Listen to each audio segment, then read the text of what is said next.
안녕하세요. 성공의 이나모 신부입니다. 오늘은 명리학의 자연관 둘째 시간으로서 음양론에 대해서 알아보고자 합니다.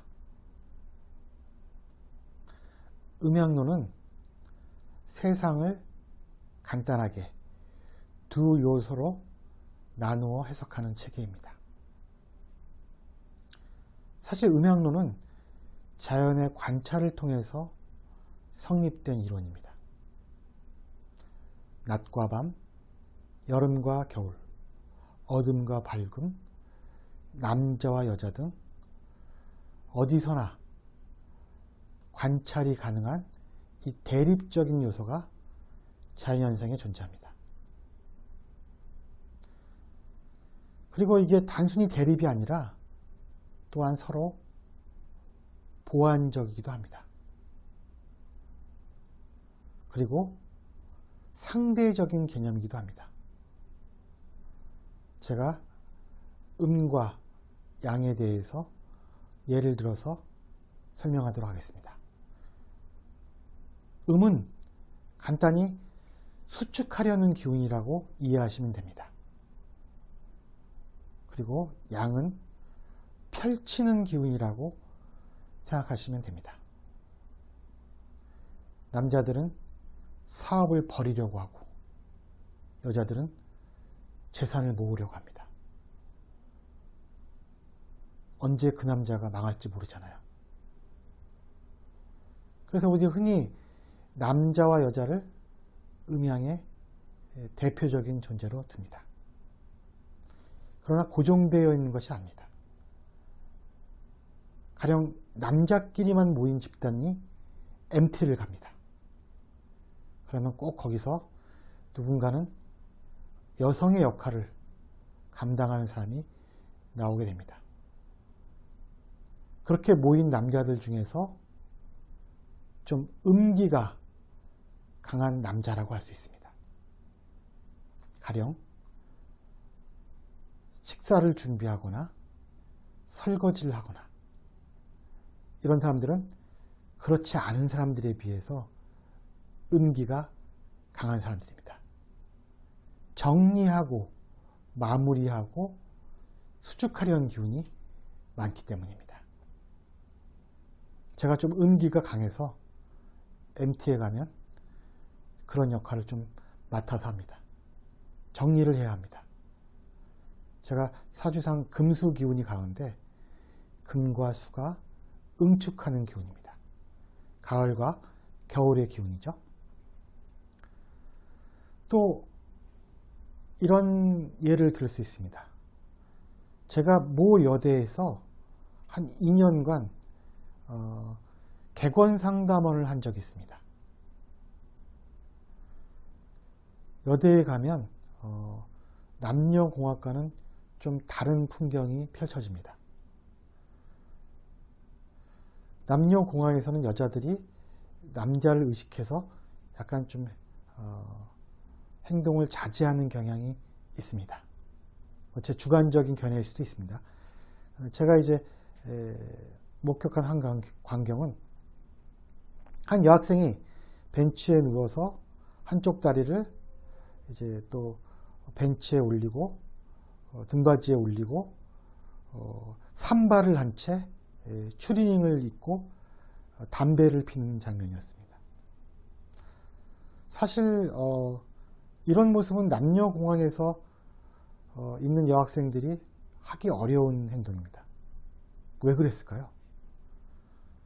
그 여학생은 우주의 뜻을 받들어 이 음기가 가득한 곳에 스스로 이 양기를 보충함으로써 양의 역할을 감당하고자 했던 것입니다. 여고에서도 이런 일이 좀 있지 않습니까?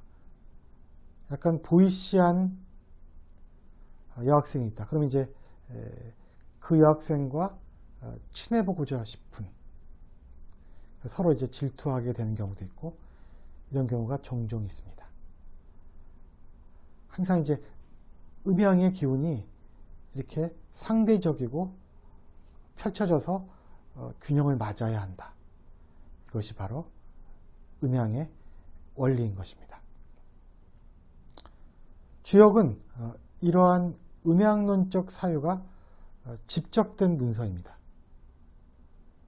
공자는 주역의 해설서인 계사전에서 한 번 음하고 한 번 양하는 것을 도라고 했습니다. 이름 일양지위도. 따라서 음양론은 동양 사상에서 우주를 이루는 가장 중요한 원칙이자 출발점이 됩니다.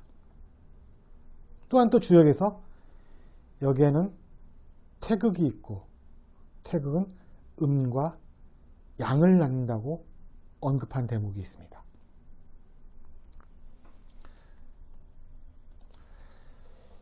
이 도표를 보시면 길쭉하고 긴 것이 양이고 이렇게 가운데가 분절된 것이 음입니다. 이 두 가지 기호로 주역은 세상을 설명합니다. 우리가 흔히 컴퓨터에 01 있죠. 0101로 세상을 갖다가 해석하고 분석하는 것처럼 말이죠. 음양은 또한 기운입니다. 그리고 그 기운의 시초는 태극입니다. 말씀드렸듯이 태극은 모든 사물의 근원입니다. 이 태극은 초월적 상태에서 아직 음과 양이 분화되지 않았습니다. 그러나 현실에서는 태극이 음과 양의 형태로 펼쳐진다. 이것이 바로 고대 중국인들의 생각이었습니다. 우리가 되게 익숙하죠. 태극기. 그 태극기의 안에 있는 그 음과 양은 아직 현실로 분화되지 않은 상태를 말합니다. 또한 우리가 빛을 파동으로 볼 것이냐 입자로 볼 것이냐는 말을 많이 합니다. 빛을 파동으로 보면 이어져 있는 양이고 입자로 보면 분절되어 있는 음인 것입니다. 빛은 이 두 요소를 다 지니고 있습니다.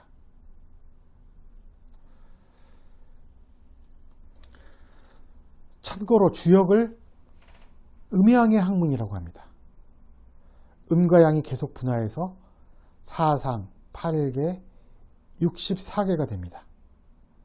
이 64개가 사회와 자연을 설명한다고 봅니다. 주역에서 8개는 이제 현실에 드러난 세상의 근간을 이루는 8가지 물상이 되는 것입니다. 이 8864가 되어서 63개가 이루어지며 이것으로 세상의 원리를 설명합니다.